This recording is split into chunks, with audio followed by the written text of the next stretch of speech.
Oke, selamat bertemu kembali dalam pembelajaran online atau online study 2020-2021 semester 2 dengan semboyan atau dengan slogan Headley Smart Interactive with Technology. Oke, pada pembelajaran PPKN kali ini Mister akan menjelaskan tentang dua simbol dalam Pancasila, yaitu pada sila keempat dan sila kelima, yaitu sila keempat yang disimbolkan dengan kepala banteng dan juga sila kelima yang disimbolkan dalam gambar padi dan kapas. Oke, mengawali pertemuan kali ini, Mister minta tolong dibacakan satu anak makna simbol Pancasila. Tolong ini dibacakan satu anak saja. Mister minta tolong siapa ini ya? Arzakira, silahkan Arzakira dibacakan Arzakira. Ada nggak Arzakira? Mister, gambarnya nggak ada, Mister. Oh, nggak ada. Nggak ada.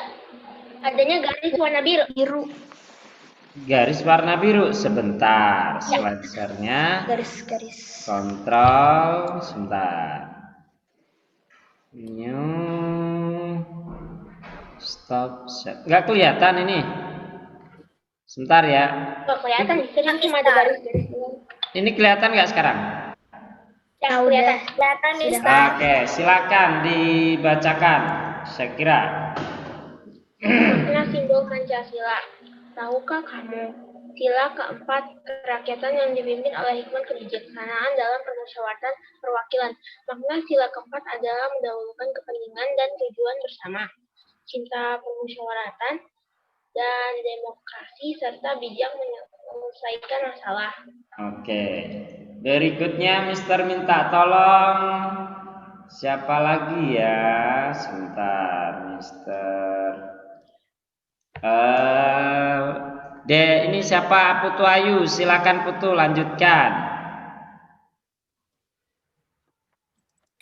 Kerakyatan yang dipimpin oleh hikmat kebijaksanaan dalam permusyawaratan perwakilan. Dari sila ini adalah sebagai warga negara Indonesia, kita mempunyai kedudukan, hak, dan kewajiban yang sama. Walaupun memiliki hak masing-masing, kita Ya. Oke. Sudah, Mister. Oke, berikutnya untuk berikutnya siapa yang bacakan? Fabian, Mister minta tolong Fabian. Ada nggak Fabian? Ada, Mister. Silahkan Fabian. Keadilan sosial bagi seluruh rakyat Indonesia. Seperti bunyinya, makna sila kelima menjelaskan mengenai keadilan yang harus didapatkan oleh seluruh masyarakat.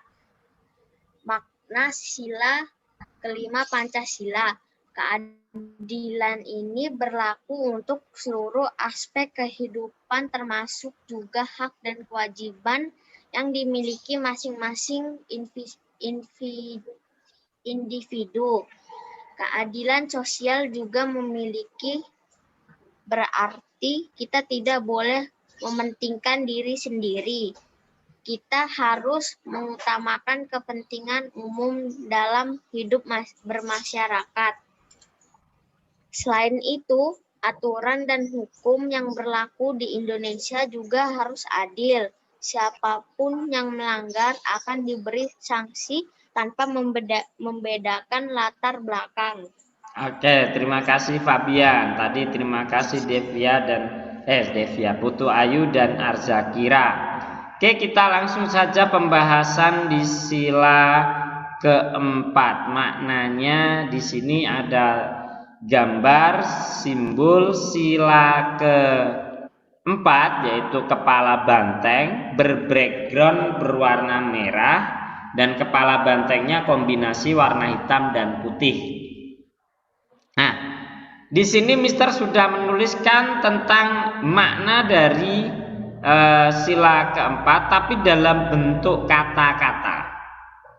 Di dalam kotaknya ini ada yang pertama ada kepemimpinan, yang kedua ada kerjasama, yang ketiga ada musyawarah, yang keempat ada demokrasi, yang kelima ada gotong royong, dan yang terakhir ada kepentingan bersama. Nah, Mister, kaitannya apa Mister dengan materi kita, Mister? Jadi begini, dengan video tadi ada hubungan antara video dengan materi yang Mister akan bawakan hari ini. Kalian diminta untuk mengamati 3 video tersebut, yang di dalamnya itu kalau kalian cermati betul-betul, itu ada yang kata-kata yang Mister tuliskan sekarang ini. Kita mulai kupas satu persatu. Kita mulai dari kata kepemimpinan. Dalam sila keempat itu berbunyi kerakyatan yang dipimpin oleh hikmat. Makna yang pertama adalah suatu negara, suatu keluarga, suatu bangsa, suatu kelompok masyarakat itu pasti ada pemimpinnya. Mister, kenapa kok pemimpin digambarkan dengan banteng, Mister? Kepala banteng. Kenapa nggak dipilih kepala manusia? Apakah yang lebih sangar lagi, Mister, kepalanya kepala singa? Kan lebih bagus, Mister, lebih galak, lebih punya taring, punya cakar. Tidak. Kenapa tidak dipilih singa, tidak dipilih harimau, tidak dipilih kepala manusia? Karena karena dulu pendiri bangsa kita itu filosofinya tinggi, atau tentang memaknai sesuatu itu pasti dipikir secara mendalam, tinggi. Nah, pendahulu bangsa kita, pendiri bangsa kita itu sudah mempelajari apa karakter masing-masing binatang ataupun figur yang dijadikan simbol. Nah, pada banteng itu memiliki sifat yang mana dia akan menjadi pemimpin yang baik.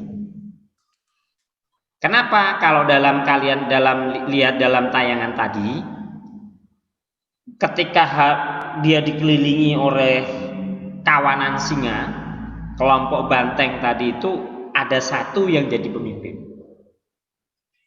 Kemana larinya pemimpin itu pasti diikuti oleh banteng-banteng yang lain. Artinya apa?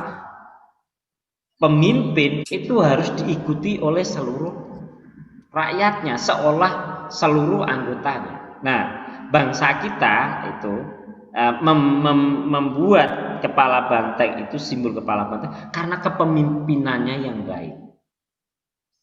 Terus kalian lihat, apabila salah satu yang sudah terserang, maka kepala banteng ini akan membantu untuk membebaskan kelompok bantengnya dari sergapan singa. Walaupun nanti tetap ada korban, tidak semuanya itu bisa terselamatkan, pasti ada korban. Tapi setidaknya kelompok besar dari banteng itu selamat dari sergapan singa.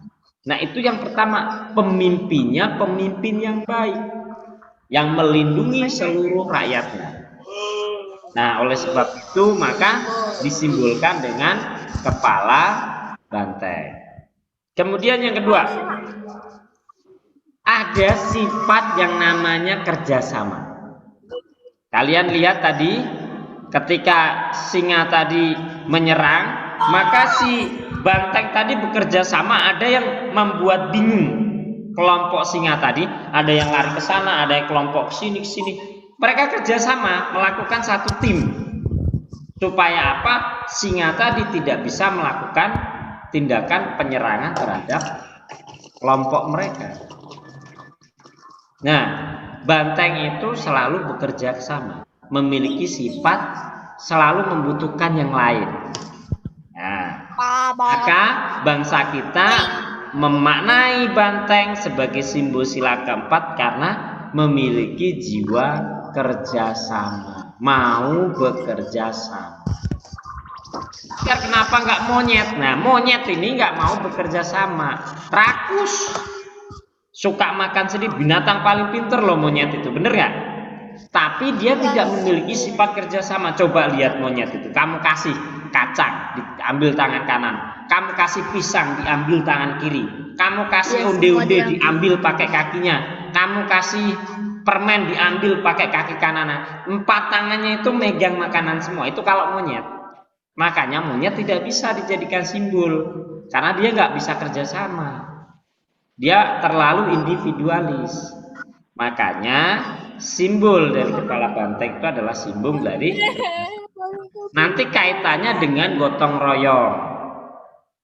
Gotong royong itu ya, yang namanya berkelompok, berkomunal, itu mereka saling menolong. Ketika tadi diserang itu mereka saling menolong. Kemudian berikutnya ada kata musyawarah. Jadi di mana banteng itu selalu sukanya berkumpul bersama dalam satu area.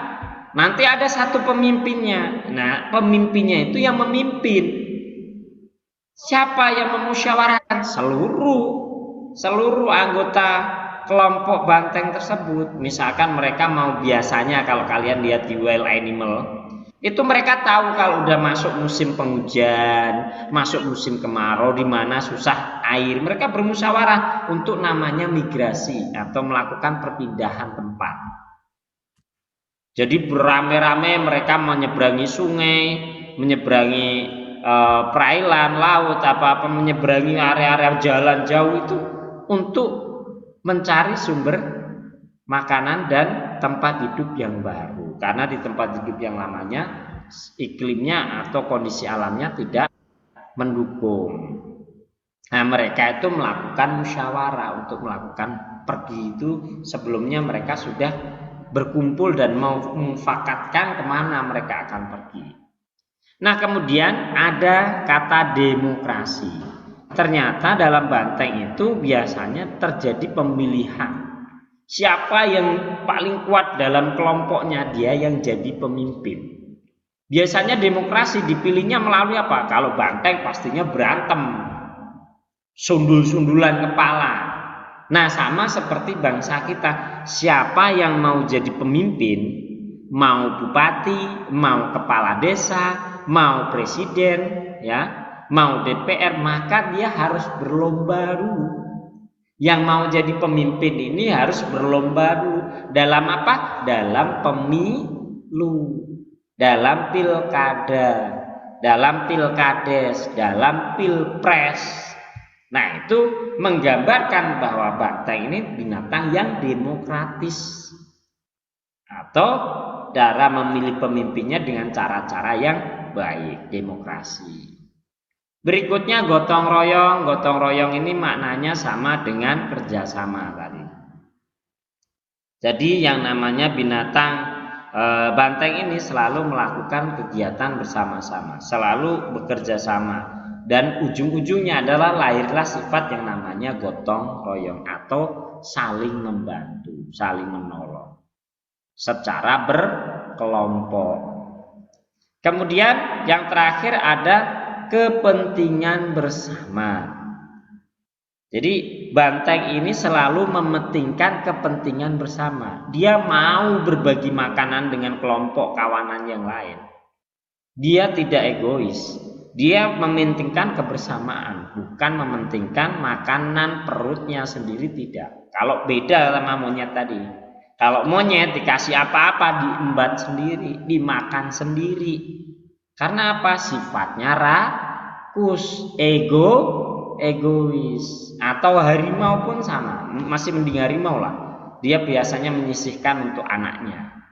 Tapi kalau banteng ini, dia itu mementingkan kepentingan bersama. Ada rumput, dia misalkan rumputnya areanya nggak luas, dia bagi-bagi sama temannya. Begitu habis dia pindah lagi. Itu bentuk dari kepentingan bersama, mencukupi kebutuhan bersama.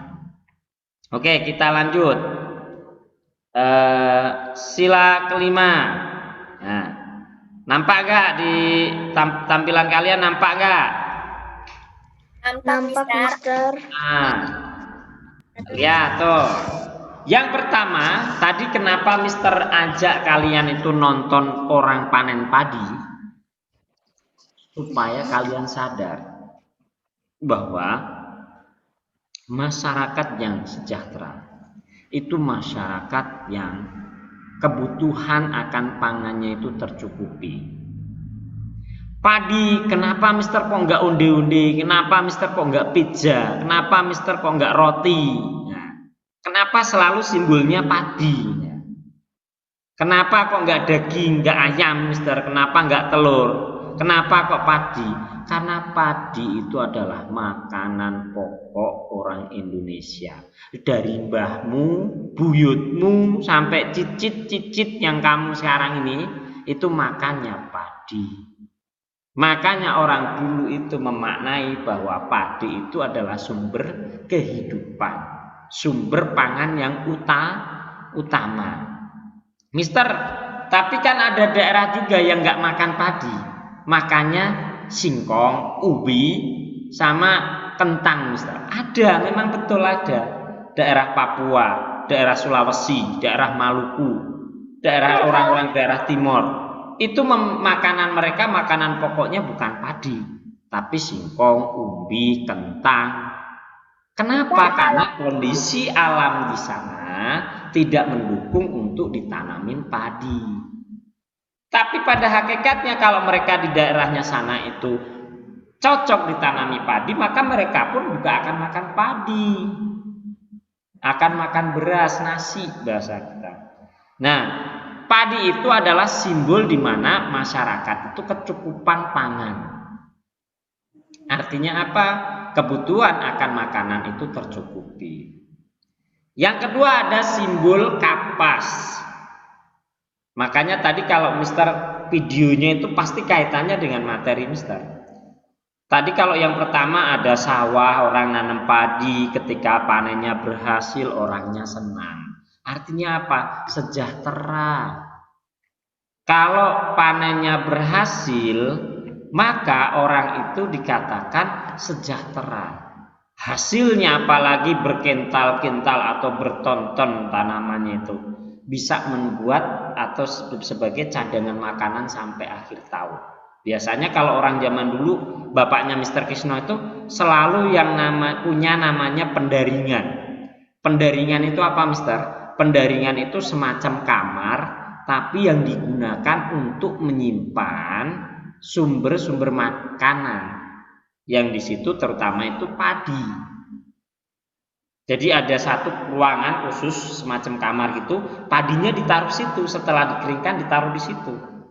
Tujuannya apa? Kalau nanti butuh sewaktu-waktu padi itu dibawa ke mesin penggilingan, digiling jadi beras untuk makan sehari-hari. Itu kalau kita maknai tinggi banget. Orang Eropa nggak mungkin punya makna seperti itu. Hanya di Indonesia saja. Dan sekarang ini banyak negara-negara yang meniru bangsa Indonesia. Orang Amerika dulu itu nggak mau makan nasi, makannya roti. Orang Italia itu spaghetti, makannya gandum. Tahu gandum nggak? Gandum semacam kayak jagung yang berindil-berindil itu, digiling jadi tepung, namanya tepung gandum. Mereka itu sekarang beralih. Karena melihat apa? Melihat bangsa Indonesia kok enak makan padi, makan nasi tiap hari. Sedangkan di daerah sana susah nasi itu bikinnya. Padi itu susah tumbuh di sana. Yang bisa ditumbuh di luar negeri itu daerah-daerah subtropis itu gandum, jagung, kedelai, itu bisa. Tapi kalau padi susah. Hanya di daerah tropis. Nah, mereka sekarang itu beralih. Karena melihat kok enak makan padi, kok ini setelah mereka datang ke Indonesia nyicipin masakan Padang, nyicipin masakan Solo, rasanya kok beda, lebih enak daripada makanan mereka, beralih mereka. Kamu lihat orang Jepang, makanan pokoknya sekarang apa? Padi. Orang Korea, padi. Orang Amerika yang terbaru, dulunya itu suka makan roti hotdog, apa namanya hotdognya? Yang roti gede dalamnya ada dagingnya hotdog hamburger. Sekarang berganti nasi Padang. Wow. nasi pecel makannya. Wow. Kenapa? Karena mereka sudah merasakan ternyata orang Indonesia itu makan nasi itu enak, membuat badan mereka itu sehat. Kalau mereka makan seperti hotdog, hamburger itu banyak penyakitnya. Itu kalau di sana itu disebutnya junk food. Junk food, makanan sampah. Bukan fast food. Wow. Junk food, makanan sama fried chicken itu junk food itu. Kalau orang yang ngerti tentang sehat, orang Amerika, orang Eropa sana udah nggak mau lagi, udah ditinggalkan. Sekarang mereka beralih makan lontong sayur, makan sayur asem, kayak orang Indonesia karena sehat. Nah, makanya kebutuhan pangan itu menjadi simbol dari kesejahteraan. Kemudian ada lagi kapas. Tadi ada tayangan orang sedang memintal kapas. Memintal itu apa? Membuat kapas menjadi benang.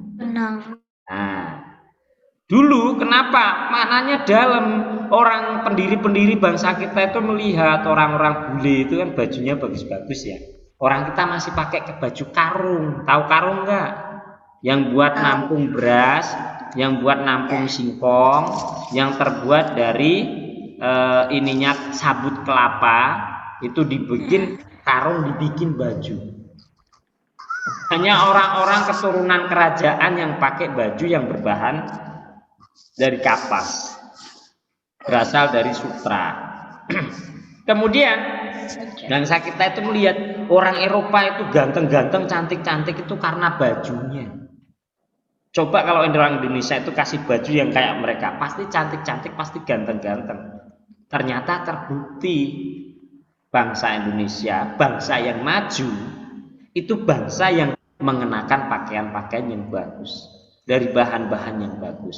Maka kalau mau buat bahan bagus untuk baju itu terbuat dari kapas. Makanya kalau kamu beli kaos yang bahannya cotton, biasanya disebut COTON, cotton atau cotton, itu mahal. Kenapa? Karena itu bahannya dari kapas. Makanya mahal. Karena itu simbol dari kesejahteraan. Padi dan kapas ini adalah simbol, adalah bangsa yang sejahtera. Makanya di sini kelanjutannya ada kesejahteraan, ada kemakmuran. Kalau bangsanya sejahtera, rakyatnya makmur, maka rakyatnya itu akan semakin kuat, tidak mudah dikalahkan. Berikutnya ada sikap sosial. Apa maksudnya sikap sosial? Ada rasa adil, ada sikap sosial. Makna sila keempat. Maksudnya di sini itu adanya keadilan. Jadi dengan simbol dua ini, kan ada dua gambar nih. Ada padi, ada kapas. Jadi harus adil. Mana yang kurang pangan, mana yang kurang sandang, rakyatnya itu harus diberikan haknya secara adil.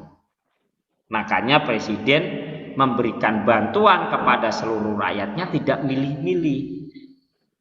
Dipilih berdasarkan kemampuan ekonomi boleh.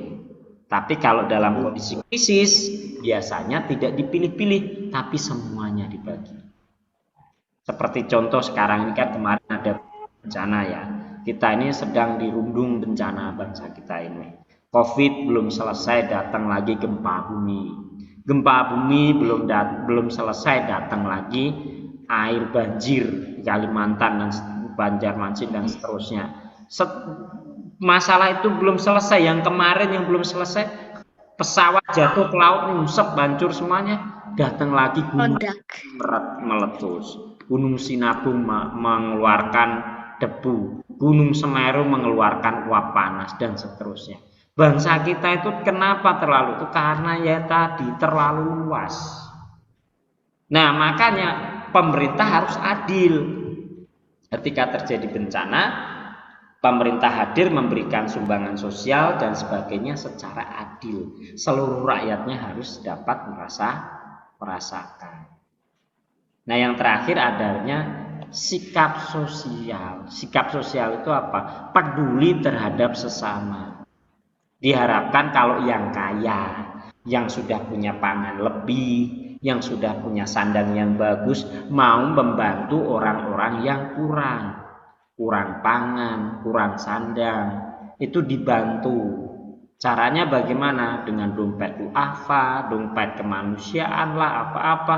Itu diharapkan adanya sikap kepedulian atau sikap sosial.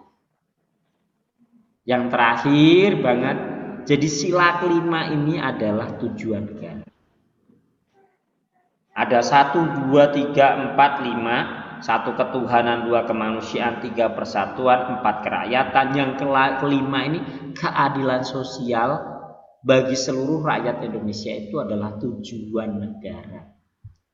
Apa tujuannya? Membentuk masyarakat yang adil dan makmur.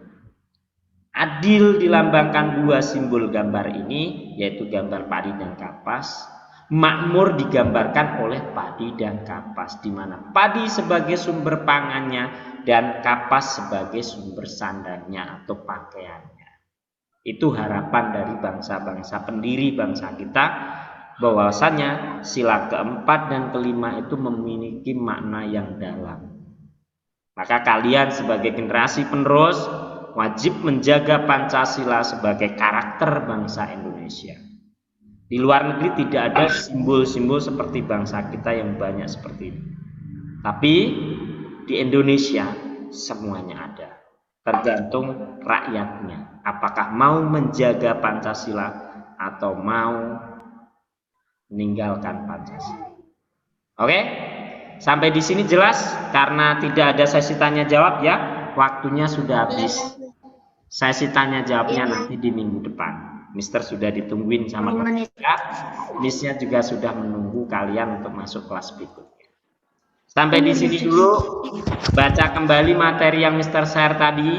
Simak kembali video-videonya. Ya, nanti Mister pembelajaran ini yang hari ini Mister record, nanti Mister tayangkan di YouTube channel Mister Kisma. Sampai ketemu pada pembelajaran berikutnya dan sesi tanya jawabnya kita akan minggu depan. Bye bye. Bye bye, Mister. Bye. Untuk sesi tanya jawabnya minggu depan ya. Hari ini mohon maaf tidak ada sesi karena waktunya nggak cukup. Bye bye. Mister.